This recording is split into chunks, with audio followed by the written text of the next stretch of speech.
11월 마지막 주입니다. 참 엊그저께 시작이 된 것 같은데 벌써 마지막 주가 되었습니다. 11월 달에는 이 추수감사 주일이 있어서 저는 참 좋은 게 1년 동안의 그 감사하는 마음들이 있어서 참 좋았습니다. 감사를 하니까 참 1년 동안 하나님께서 역사하셨고 인도하셨고 함께 하셨던 많은 것들이 이렇게 생각나게 하시고, 그렇게 하다 보니까 힘이 나는 거예요. 딱 이제 힘이 나다 보니까 이제 12월 달에 내년에 계획도 한번 멋지게 사용할 수 있고 또 살아볼 수 있는 그런 모습들이 이렇게 자꾸 이제 나타나는 그런 것들을 보면서 참 감사하면서, 또 우리에게 더 좋은 것은 우리의 은사, 우리의 많은 은사들을 사용을 해서 좀 풍성하게 또 결실을 맺게 해주시는, 그래서 어느 때는 달별로, 어느 때는 연별로, 어느 때는 몇 해 동안 이렇게 계획을 했던 것들이 하나하나 이렇게 좀 계획하시면서 또 이루시는 모습들을 보면서 참 감사했습니다. 물론 우리가 이제 살아가면서 쉬운 것은 아니잖아요. 그죠? 모든 것들이 어렵고 힘들 때도 있었고 참 눈물을 많이 머금으면서 돼야 될 많은 부분들도 있었고요. 근데 그런 모든 것들이 우리들이 가지는 그 인생의 열매들을 통해서 더 기쁨을 가지고 이렇게 살아갈 수 있었습니다. 그래서 저는 여러분들에게 먼저 시편 126편 6절 말씀을 함께 드리기를 원합니다. 울며 씨를 뿌리러 나가는 자는 반드시 기쁨으로 곡식의 단을 가지고 돌아올 것이다라는 그 말씀. 이 말씀 속에서 우리가 굉장히 중요한 두 가지를 볼 수가 있습니다. 첫 번째는 심은 대로 거둘 수밖에 없다라는 것입니다. 우리가 진정으로 힘들고 어려웠던 그런 많은 것들, 그런 것들이 신앙의 열매면 신앙의 열매로 거둘 것이고, 세상의 열매면 세상의 열매를 거둘 것이고, 나의 이기적인 모습으로 살았으면 그 이기적인 열매를 거둘 것이지만 하나님의 그 은혜 가운데 살았으면 그 은혜의 열매를 분명히 거둘 것이라는 그런 말씀이고, 두 번째는 지금 우리의 현재가 힘들고 어렵고 참 고통 속에 있을지 모르겠지만 미래의 소망을 보면서 우리가 이렇게 열매를 거둘 수 있다라는 말씀입니다. 이런 미래의 소망을 가지고 우리가 살아갔을 때에 하나님의 그 큰 풍부한 그런 열매를 우리가 맺을 수가 있다는 거죠. 여러분 한번 생각해 보십시오. 우리가 삶 속에서도 가만히 보면 참 어렵고 힘든 가운데서 이렇게 보면 지금 이렇게 생각하면 참 많은 풍성한 열매들을 주신 것을 우리가 알 수가 있습니다. 여러분들에게 얼마나 많은 열매를 주셨습니까? 하나님께서는 여러분들 각자에게 얼마나 큰 풍성한 것을 주셨습니까? 그래서 우리가 비록 지금 이 시간에는 안 보이는 것 같고 열매가 없는 것 같지만 이렇게 가만히 보면 풍성한 열매들을 주신다라는 것이죠. 이러한 것들이 바로 창세기 49장 22절에 야곱이 요셉에게 준 그 풍부한 열매들, 그런 부분들을 보면서 우리가 알 수가 있습니다. 너는 여러분들 복음성가에도 나옵니다. 야곱의 축복이라는, 너는 담장 너머로 뻗은 무성한 가지고 그 샘 곁에 무성한 그러한 것들이라. 그래서 그 가지들이 담을 넘어서 풍성한 열매들이 주렁주렁 열린 그런 모습들과 같다라는 말씀이지요. 우리들의 삶에 하나님께서 보시는 축복은 바로 저런 야곱이 요셉에게 주신 그런 축복과 같다라는 것이죠. 그래서 요셉을 통하여서 그 가족들을 구원하게 하시고, 그리고 그 가족들이 애굽에 들어와서 풍성한 열매로 400년 지난 후에는 거의 모든 민족이 200만 정도 되는 엄청난 그러한 민족으로 발전이 되어서 결국은 하나님께서 아브라함을 통하여서 주시려고 하시는 그 축복을 그 민족을 통하여서 이제 주시겠다라는 그런 놀라운 축복의 말씀을 지금 하고 계시는 것입니다.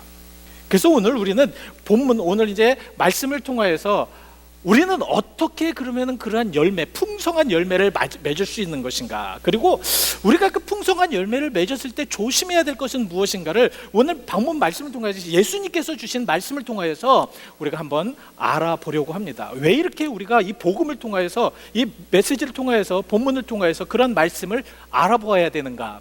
그것은 하나님께서 우리에게, 우리 모든 그리스도인들에게 그 열매를 알고자 하심입니다. 그 열매 맺은 것을 통하여서 하나님은 영광을 받기를 원하시기 때문에 그렇다는 것이죠. 그러니까 우리들의 모든 삶의 그러한 열매들, 여러분들의 삶에 가지고 있는 하나하나의 열매들이 바로 나의 기쁨도 되고 나의 축복도 되지만, 그것이 바로 그런 모든 열매들 하나하나가 바로 하나님의 영광이 된다는 것입니다. 하나님께서는 여러분들의 그 풍성한 열매들, 여러분들이 인생에 맺었던 그 아름다운 열매들을 통하여서 하나님의 영광을 바라기 때문에 그렇다라는 말씀입니다. 그래서 고린도전서 10장 31절 말씀에 보시면 그런즉 너희가 먹든지 마시든지 무엇을 하든지 다 하나님의 영광을 위해 하란 그런 말씀처럼 바로 하나님께서 풍성한 열매들, 이러한 것들을 통하여서 여러분들이 맺으신 그 풍성한 열매들, 그 은사를 통해서 맺었던 많은 열매들, 여러분들의 삶을 통해서 맺었던 많은 그런 열매들을 통해서 하나님의 기쁨이 되게 하시고 하나님의 영광이 되기를 원하고 계시다라는 말씀입니다. 그래서 첫 번째는 우리가 정말 아름다운 열매, 멋진 열매, 정말 우리 하나님께서 은혜되는 그 영광의 열매를 맺기 위해서 어떻게 해야 되는가? 첫 번째는 좋은 씨를 뿌려야 합니다. 좋은 씨. 목사님, 좋은 씨가 있습니까? 또 나쁜 씨도 있나요? 예, 좋은 씨 있고 나쁜 씨 있습니다. 그래서 첫 번째는 정말 우리가 그 좋은 질의 씨, 그러니까 좋은 그 질을 가지고 있는, 나쁜 질을 가지고 있는 그런 씨가 아니라 좋은 그러한 것들의 씨. 여러분, 씨를 딱 보면요, 저는 잘 모르겠는데 전문가들은 그 씨를 보면 안다고 합니다. 이것이 좋은 씨인지 나쁜 씨인지, 이것이 열매를 아주 잘 맺을 씨인지 아니면 그 열매를 잘 맺지 아니할 씨인지를 알고 있답니다. 근데 우리 하나님께서도 우리에게 인생을 살아가면서 이런 퀄리티 있는 아주 좋은 질의 좋은 그런 모습의 씨를 우리 인생에 뿌려지기를 원하고 계시다는 거예요. 왜 좋은 질의 씨를 뿌려야 되느냐? 좋은 열매를 맺기 때문에 그렇죠. 여러분, 우리가 이제 씨를 뿌리면서 나쁜 씨를 뿌리고, 이거 좀 돈이 없다든가 아니면 그냥 급하든가 그래서 그냥 대충 씨를 뿌려놨어요. 그러면서 우리들의 모습에는 내가 그래도 좋은 열매를 맺고 싶다라는 그런 마음을 가진 사람이 있지만, 내가 좋은 씨, 아주 너무너무 좋은 씨, 좋은 그런 질의 씨를 딱 뿌렸어요. 근데 그 씨를 보면서 그냥 열매는 대충 맺고 그냥 뭐 대충 자라든가 뭐 열매가 있든가 없든가 이런 생각을 하고 씨를 뿌리는 사람은 하나도 없다라는 거죠. 그러니까 우리들의 모든 모습 속에서는 어떤 씨냐면 정말 내 인생에서 잘 됐으면 좋겠다, 그죠? 여러분, 인생을 살아가면서 나는 정말 대충 살아서 내 인생 뭐 자녀들도 대충 되든가 아니면 내 인생이 그냥 대충 흘러가다가 그냥 그렇게 살다가 말겠다라는 그런 생각을 가지고 있는 사람은 거의 없을 겁니다. 여기 계신 모든 분들을 보시면 가만히 보면 내가 가장 최상의 질, 내 최상의 인생의 모습, 내가 최상의 그런 그 인생을 살면서 나의 마지막의 인생의 모든 열매를 보면서 참 멋진 열매, 좋은 열매를 받기를 원하고 계시다라는 말씀입니다. 그러기 위해서는 그 열매를 맺는 씨를 여러분들 뿌리셔야 됩니다. 열매를 맺는 그 씨를 뿌리지 않으면 열매를 맺을 수가 없어요. 마태복음 21장에 보시면은 이제 예수님께서 이제 시장하셨습니다. 그래서 무화과 나무를 딱 보았어요. 무화과 나무에 참 잎이 굉장히 풍성하게 열렸습니다. 그래서 예수님께서는 그 무화과 나무에 가서 그 열매를 따려고 했더니 열매가 하나도 없는 거예요. 그러니까 예수님께서는 그 무화과 나무를 보면서 21장 19절에 저런 저주를 하십니다. 다시는 너에게 열매가 없을 것이다. 왜냐하면 열매가 맺어야 되는 그런 아름다운 무성한 그런 잎에는 열매가 맺어야 된다는 겁니다. 물론 뭐 시기나 많은 분들이 저걸 해석하면서 시기가 안 됐다, 뭐가 안 됐다 그런 것을 따지는 것이 아니라 지금 예수님께서 원하시는 것은 무엇이냐면 열매를 맺어야 할 그런 나무에는 열매가 풍성하게 있어야 된다는 것입니다. 그래서 우리는 좋은 씨를 뿌려야 돼요. 열매를 맺어야 될 만한 그런 씨를 뿌려야 될 줄 믿습니다. 그리고 두 번째는 좋은 종류의 씨를 뿌려야 됩니다. 좋은 종류. 오늘 본문에도 이렇게 말씀을 하고 계십니다. 예수님께서 말씀을 하셨을 때 포도나무에 씨를 뿌렸는데 포도나무를 여는 것이 맞지 않느냐, 무화과 나무에 열매를 그 씨를 뿌리면 그 무화과 나무에서 열매를 맺는 것이 맞지 않겠느냐. 어떻게 가시나무를 뿌렸는데, 가시나무에 씨를 뿌렸는데 가시나무가 나고, 엉겅퀴 나무에 씨를 뿌렸는데 엉겅퀴 나무에 나는데 그 나무에서 포도와 무화과를 딸 수 있겠느냐. 그러니까 좋은 종류의 씨를 뿌리고 좋은 종류의 모습으로 그렇게 모든 것이 돼야지만 그것에 아름다운 열매를 맺을 수가 있다라는 말씀입니다. 여러분, 어떻게 생각하십니까? 우리들의 삶에 지금 어떠한 씨를 여러분들 뿌리고 계신가요? 여러분들이 지금 어떤 삶 속에 지금 그 씨 속에서 지금 내가 그 열매를 보면서 지금 살아가고 계십니까? 여러분 인생의 뒤에서 보면서 정말 여러분들에게는 어떤 씨를 가지고 어떤 열매 속에서 지금 그 열매를 따기 위해서 지금 여러분들의 모든 인생에 주렁주렁 달린 열매는 무엇입니까? 우리는 첫 번째 말씀드린 것대로 좋은 질의 씨를 뿌리는 것뿐만 아니라 또 두 번째는 우리가 그 좋은 종류의 그런 나무의 씨를 뿌려야지만 풍성한 그런 열매를 얻을 수가 있습니다. 자, 시험. 여러분들, 우리가 정말 좋은 그러한 열매를 맺기 위해서는 좋은 씨를 뿌려야 된다고 말씀을 드렸습니다. 첫 번째는 그래서 좋은 질, 좋은 그러한 그 종류의 그러한 또 그 씨들을 뿌려야 되죠. 그죠? 그래야지만 우리에게는 좋은 열매를 맺을 수가 있다라는 말씀입니다. 그래서 왜 이러한 좋은 씨, 좋은 열매가 과연 무엇인가? 어떻게 하면 우리가 좋은 열매를 맺을 수 있는가? 성경에는 전체적인 것을 딱 보아서 여러분들에게 딱 포인트를 말씀을 드리자면, 우리는 신앙의 열매를 뿌려야지만 우리에게는 아름다운 열매를 맺을 수가 있다라는 말씀입니다. 왜 신앙의 열매를 뿌려야 되는가? 이거는 기독교이기 때문에, 교회이기 때문에 그렇게 말씀을 하시는 거 아닌가? 아닙니다.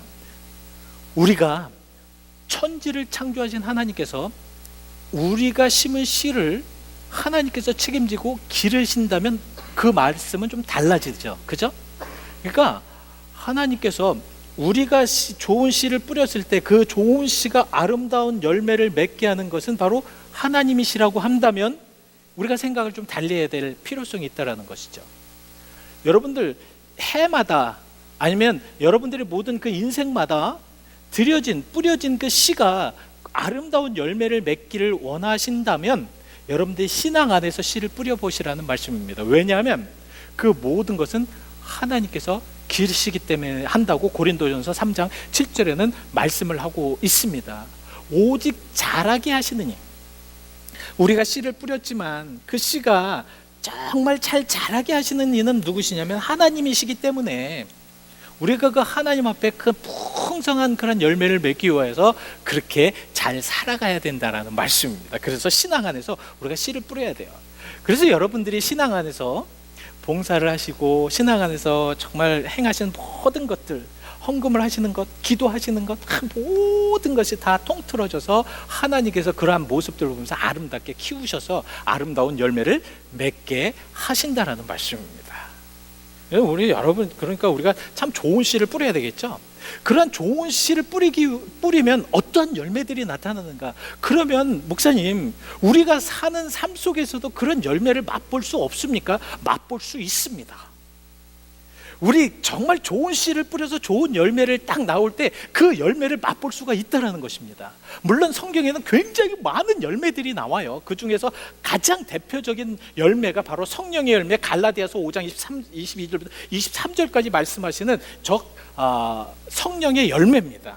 그래서 우리는 지금 이 시간에 하나님, 저는 좋은 씨를 뿌려서 저런 성령의 열매를 맺고 싶습니다라는 그러한 간절한 마음이 있는 분들만, 그렇지 않은 분들, 대충 뭐 인생을 살다가 뭐 그냥 대충 있다가 그렇게 그냥 하나님께서 원하시는 대로 하겠다라는, 그리고 그냥 하나님이 원하시는 게 아니라 그냥 세상이 원하시는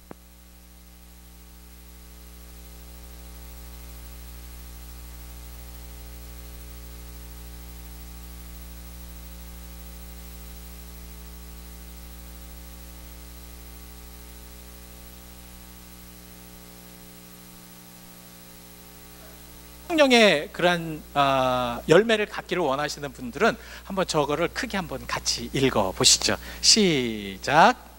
오직 성령의 열매는 사랑과 희락과 화평과 오래 참음과 자비와 양성과 충성과 온유와 절제니 이 같은 것을 금할 법이 없느니라. 아멘. 여러분에게는 이런 풍성한 그런 아름다운 성령의 열매의 그런 씨를 뿌리셔서 여러분들이 보시길 바랍니다. 여러분들이 저런 아름다운 열매들을 가지시길 바랍니다. 그런 아름다운 열매들을 통해서 여러분들 풍성하게 하나님의 그 축복 가운데 사시는 여러분들이 되시기를 바랍니다. 그러한 가운데선 하나님의 큰 은혜와 사랑으로 함께 하실 줄 믿습니다. 자, 두 번째는 우리가 좋은 열매를 맺기 위해서는 좋은 나무에 붙어 있어야 돼요. 그죠? 좋은 나무에 붙어 있지 않으면 안 됩니다. 좋은 열매를 맺는 그런 것들은 분명하게 좋은 나무에 붙어 있어야 돼요. 좋은 나무라는 것이 무엇입니까? 저는 첫 번째 예수 그리스도의 나무라고 그렇게 믿습니다. 예수님의 나무에 붙어 있으시길 바랍니다. 예수님의 나무에 붙어 있어야지만 그 은혜 가운데 역사하십니다. 예수님의 나무에 붙어 있는 자들은 세상의 모든 것들을 다 버리고 오직 예수님만을 따라, 예수님의 그 은혜만을 따라서 갈 수 있기 때문에 그렇다는 거죠.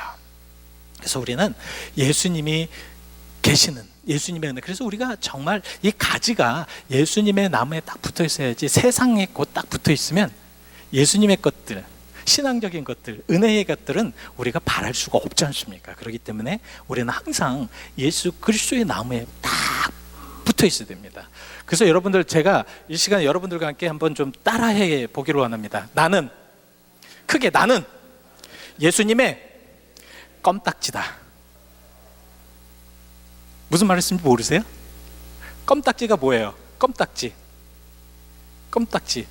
아유, 그냥 귀찮은데도 계속 따라다니는 거야. 그냥 이곳 가도 따라오고 저곳 가도 따라다니고 막 그냥 계속. 그래서 우리는 뭐라고, 에이 껌딱지 같은 이라고 얘기하잖아요. 우리는 예수님의 껌딱지가 되어야 됩니다. 예수님 가는 곳 나도 가야 해. 예수님 어딜 가든 나도 가야 되는 거예요. 예? 예수님이 하시는 거 나도 해야 되는 겁니다. 예수님이 바라는 거 나도 바라는 것이 돼야 됩니다. 그렇죠? 그래야지만 예수님께서 원하시는 아름다운 열매를 맺을 수가 있습니다. 두 번째는 우리가 그 가지에 붙어 있어도 열매 맺는 가지가 되어야 합니다. 신앙생활을 한다고 해도 우리가 신앙생활 안에서 우리가 교회를 다니잖아요. 교회를 다녀도 모두가 다 열매 있는 건 아닙니다.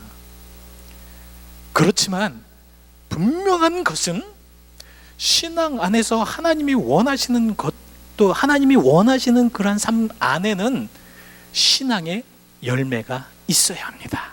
그래서 우리는 열매를 맺어야 돼요. 우리는 꼭 열매를 맺지 않으면 안 됩니다. 그 열매를 어떻게 맺느냐?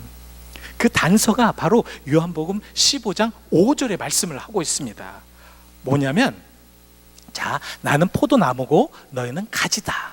그리고 가장 중요한 단서는 무엇이냐면, 그가 내 안에, 내가 그 안에 거하면, 저게 단서입니다. 그러니까 우리가 신앙생활을 하더라도, 우리가 교회에 와 있더라고 하여도, 우리가 교인이라고 하여도 예수님 안에 우리가 들어가야 되고 예수님도 내 안에 들어와 계셔야 합니다. 이러한 예수님께서 내 안에 들어오지 않으시면 아무 열매를 맺을 수가 없고, 나도 예수님 안으로 들어가지 않으면 내 자신이 열매를 맺을 수가 없습니다. 그래서 우리는 농부들, 특별히 이제 과수원 같은 데 보면 이 가지치기라는 것을 많이 해요. 왜 가지치기를 하느냐? 농부가 딱 보았을 때 저 가지에는 열매가 맺질 못하거든요. 근데 열매를 맺지 못하는데 계속해서 영양분은 계속해서 흡수하는 거예요. 그러니까 그 가지를 없애야지만 더 많은 열매를 맺을 수 있는, 다른 열매를 맺어야 될 가지에서 더 많은 열매를 맺을 수가 있기 때문에 지금 저 안에서, 내 안에 너희들이 거해야 되고 내가 너희 안에 거해야 된다는 말씀이 맞습니다. 왜냐하면 이런 모든 그런 행동을 할 때, 그랬을 때 우리가 예수 그리스도 안에 들어가야지 예수님께서 행하신 모든 것을 할 수 있기 때문에 그렇다는 것입니다. 그래서 요한일서 2장 6절에는 이렇게 말씀을 합니다. 그의 안에 산다고 하는 자는 그가 행하는 대로 너희도 행할지니라. 예수님께서 행하는 모든 것들을 너희도 같이 행하라는 그런 말씀입니다. 여러분 어떠세요? 우리가 예수님을 믿으면서 예수님이 행하는 것을 행해야지만 내가 예수 안에 들어가 있는 겁니다. 예수님 안에 들어가 있다는 것이 바로 그런 의미거든요. 근데 우리는 자꾸 예수님 밖에 있으면서 열매를 원해요. 아닙니다. 예수님 안에 들어가 계셔야 돼요. 그래야지만 예수님과 온전한 교제가 있고요, 예수님께서 바라시고 예수님께서 원하실 때, 예수님께서 부르실 때 우리가 그것에 응답할 수가 있는 것입니다. 그래서 계시록 3장 20절에는 이렇게 말씀을 하세요. 볼지어다가 내가 문 밖에 서서 두드린다. 이 두드린다라는 건 뭐냐면 음성을 들으라는 거죠. 예수님과 함께 그 안에 있는 자들은 예수님께서 언제 우리를 부르셔도 응답이 됩니다. 리스폰이 돼요. 그렇지만 예수님 밖에 있는 자들은 예수님께서 아무리 두드려도 응답을 들을 수가 없습니다. 그래서 우리는 예수님 안에 들어가 계셔야 돼요. 여러분 어떻게 해서든지 예수님 안으로 들어오셔야 됩니다. 예수님 안으로 들어오셔야지만 예수님의 음성을 듣고, 그래서 예수님과 함께 교제하고, 예수님도 그와 나와 더불어 먹고 나도 그로 더불어 먹으리라, 같은 교제를 할 수 있다라는 말씀입니다. 자, 마지막으로 우리가 그러면 생각해 봐야 됩니다. 우리가 이런 열매를 맺기 위해서 가장 어렵고 힘든, 조심해야 될 것이 무엇인가? 그럼 오늘 성경에 분명하게 말씀을 하고 계시거든요. 조심해야 돼요. 참 조심해야 될 것이 무엇인가? 예수님은 물론 이제 안에서 내 자신이 조심해야 될 것도 굉장히 많습니다. 그렇지만 예수님께서는 외부에서 조심해야 될 많은 것들이 있습니다. 외부에서 조심해야 될 것, 외부에서 조심해야 될 것, 가장 중요한 것이 오늘 본문 첫 절에 말씀을 하고 있습니다. 너희는 무엇을 삼가라? 무엇을 삼가라? 거짓 선지자들을 삼가라. 이 거짓 선지자는 목사가 될 수가 있습니다. 교회 지도자가 될 수가 있고요. 그래서 우리는 거짓 선지자들을 조심해야 됩니다. 거짓 선지자들을 조심해야 될 것이 왜 그런 줄 아십니까? 이 거짓이라는 것은요, 하나님을 흐리게 만듭니다. 진짜는요, 하나님을 더욱더 선명하게 만들어요. 그죠? 그래서 진짜라는 것은, 참이라는 것은, 진리가 너희를 자유케 한다는 것은 진짜 하나님을 볼 수 있다는 것입니다. 진짜 하나님, 살아계신 하나님을 보는 거거든요. 근데 그 살아계신 하나님을 못 본다는 것은 무엇이냐면 바로 거짓이 내 앞을 자꾸 가로막기 때문에 그렇다는 거예요. 여러분, 거짓된 것을 빨리 걷어내셔야 됩니다. 내가 지금은 희미하게 보이는 것 같지만 그때는 얼굴과 얼굴을 마주하여 볼 것이라는 말씀은 무엇이냐면, 진정으로 나에게는 지금 희미하게 보이는 것이 아니라 완전히 하나님을 온전하게 볼 수 있는 눈이 돼야 된다는 것입니다. 근데 이 거짓 선지자는 자꾸 흐리게 해요. 흐리게 하면 어떻게 되는지 아세요? 여러분, 이 거짓된 것이 흐리게 되어서 인류에 가장 먼저 들어오는 것이 범죄예요. 그렇지 않습니까? 자, 그게 창세기에 나오는데, 창세기에 이제 처음에 하나님께서 모든 천지를 다 창조하시고 아름답게 창조하십니다. 그리고 그 첫 인류인 아담과 하와를 창조하셔요. 참 이쁘고 하나님의 보시기에 너무너무 심히 좋을 만큼 참 이쁘게 다 창조를 해놓으십니다. 그러면서 하나님께서는 이 두 인류를 통하여서 명령을 하세요. 무슨 명령을 하시냐면 창세기 2장 17절 명령을 하십니다. 선악을 알게 하는 나무의 열매는 먹지 말라. 선악을 알게 하는 나무의 열매는 먹지 마. 먹으면 안 돼. 왜? 그 먹는 날에는 너희가 분명히 죽을 거기 때문에 먹으면 안 돼. 먹으면 안 돼. 절대 안 돼. 그래서 먹지 않도록 하였습니다. 그런데 거짓된 사탄이, 이 거짓이라는 것을 여러분 유의하셔야 됩니다. 꼭 아셔야 됩니다. 거짓된 사탄이 하와에게 왔어요. 하와에서 와서 뭐라고 얘기합니까? 뭐라고 거짓하게 합니까? 그거는 네가 만약에 저 선악과를 따먹으면 하나님과 같이 될 것을 하나님이 알았기 때문에 그것을 먹지 말라고 한 거야. 여러분, 이 거짓을 마음에 딱 담아서 그것이 옳은 것 같다고 생각을 하면 진리가 흐려지기 시작합니다. 그렇죠? 진짜 좋은 것, 진짜 올바른 것도요, 이 거짓된 것이 들어가면 그 올바른 것도 올바르지 않게 보이는 것이 당연한 거거든요.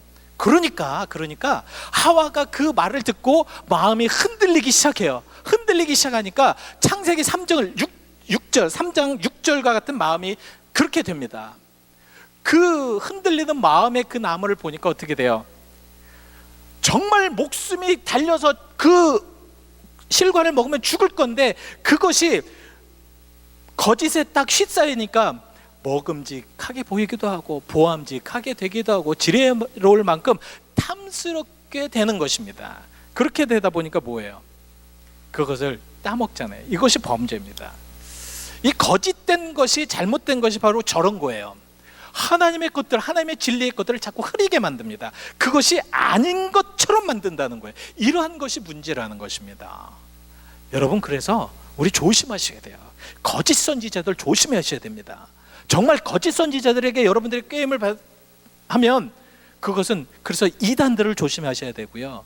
여러분, 정말 잘못된 그러한 지도자들 조심해야 될 것이, 이 거짓 선지자들이 어떻게 그러면은 우리를 넘어가게 하고 위험한 것인가? 첫 번째는 위장을 하기 때문에 그렇다는 거예요. 예수님께서 뭐라고 말씀하십니까? 이 거짓 선지자들을 향해서 양의 탈을 쓴 일이라고 얘기하잖아요. 겉으로는 양과 같고 겉으로는 참 멋있어 보이는데 뒤에는 벌써 잡아먹으려고 하는 이리처럼 준비하고 있다는 것입니다. 이런 위장들, 잘못된 이 위장이라는 게 뭐예요? 그래서 거짓이잖아요. 자기는 뒤에 이리가 있는데 양의 탈을 썼어요. 그렇지만 여러분 분명한 건 말씀드립니다. 양은 이리가 될 수가 없어요. 그렇죠? 이리도 양이 될 수가 없습니다. 그렇지만 그 탈을 썼다는 것은 그것처럼 보인다는 거예요. 이런 것에 조심하셔야 됩니다. 이런 것에 조심하지 않으면 우리들의 영이 잘못됩니다. 그래서 여러분 기도하셔야 돼요. 나에게 분별 있는 영을 달라고, 분별할 수 있는 영을 달라고. 그래서 우리 계속해서 요한일서 4장 1절 말씀에 이렇게 말씀을 하고 계십니다. 사랑하는 자들아, 영을 다 믿지 말라. 너희들에게 어떤 얘기를 해도 다 믿지 말라. 오직 영들이 하나님께 속하였나 분별하도록 하라. 분별하라. 근데 우리는 분별을 잘 못해요. 왜 못하는지 아십니까? 우리는 분별할 수 있는 그런 능력이 없기 때문에 그럴 수가 있어요. 그러나 분별할 수 있는 것을 예수님께서 오늘 그래서 그 답을 해주셨어요. 답을 해주셨습니다. 무슨 답입니까? 어떻게 말씀하셨어요? 그의 열매로 그를 알기 때문에. 우리는 나의 열매를 압니다. 우리는 살아가면서 사람들을 보면서 그 사람들이 어떤 열매를 가지고 있는지 봅니다. 그러면서 우리는 분별할 수가 있다는 것이죠. 그러니까 우리는 핑계나 나 몰랐습니다를 못합니다. 왜냐하면 이미 예수님께서 말씀을 하셨기 때문에. 자, 두 번째 이제 마지막으로는 우리가 그 거짓 선지자 조심해야 될 것이 무엇이냐면, 왜 그러냐면 그곳에 탐욕이 있기 때문에 그래요. 욕심이 있기 때문에. 인간이 욕심을 가지면 끝이 없고 한이 없더라고요. 근데 가만히 보았더니요, 그 욕심이 사람을 교만하게 또 만들더라고요. 이 교만하게 만들면 하나님께서는 성경의 모든 것을 보면서 가장 중요하게 생각되는 것은, 하나님께서는 교만한 자들은 절대 그냥 놔두지 않으십니다. 우리 교만하면 안 돼요. 근데 그 탐욕 같은, 이 탐욕이 무엇입니까? 자기가 가지고 있는 것을 만족하지 않고 남의 것들을 더 탐하는 거예요. 그래서 그 남의 것이, 남이 뭐 죽든 말든 어떤 상황이 되든 그건 상관치 않고 그걸 뺏어가는 것이 바로 탐욕입니다. 이 탐욕을 조심해야 됩니다. 왜냐하면 거짓 선지자들은 욕심이 많아요. 그래서 가만히 보면 이단들도 보면 굉장한 욕심을 가지고 있어요. 물질적인 욕심, 명예에 대한 욕심. 그래서 자기들을 왕이라고 하잖아요. 그리고 모든 그런 자기 그 따르는 이들을 통하여서 돈을 막 그냥 수고해가지고 그렇게 걷지 않습니까? 이런 모든 것들 잘못된 것들입니다. 이런 거짓된 것들을 조심하셔야 돼요. 왜냐하면 이러한 욕심이 잉태하면 죄를 낳고, 죄가 장성하면 사망을 낳는다고 야고보서 1장 15절에 말씀을 하고 있기 때문에 그렇습니다. 그러니까 욕심은 결국은 무엇이냐면 사망이에요. 욕심은 사망입니다. 사망에 들어가지 않도록 여러분들이 이제 힘쓰셔야 되고요. 자, 오늘 말씀 끝났습니다. 이제 우리에게 좀 다짐이 좀 필요합니다. 여러분, 우리는 좋은 열매를 맺어야 됩니다. 분명한 것은 우리는 좋은 열매를 맺고 살아가야 됩니다. 여기서 여러분들에게 분명하게 말씀드립니다. 여러분들의 모든 일생이 있어, 여러분들의 인생에 있어서 아름다운 열매만 보이시기를 축원합니다. 그러면 그 아름다운 열매를 우리가 보이기 위해서는 어떻게 해야 되느냐? 내가 무엇인가 노력을 해야 되잖아요. 그렇죠? 아니, 인간의 과일 나무를 딱 심어서 그 과일이 쫙 올라가서 아름다운 과일의 그 열매를 딱 보면서 참 즐거워할 때, 그것을 과일을 키울 때도 얼마나 힘들고 어렵냐고요. 근데 나의 인생의 그런 열매를, 아름다운 열매를 맺기 위해서는 그게 얼마나 힘들겠냐고요. 그렇지만 여러분 노력하시길 바랍니다. 힘쓰시길 바랍니다.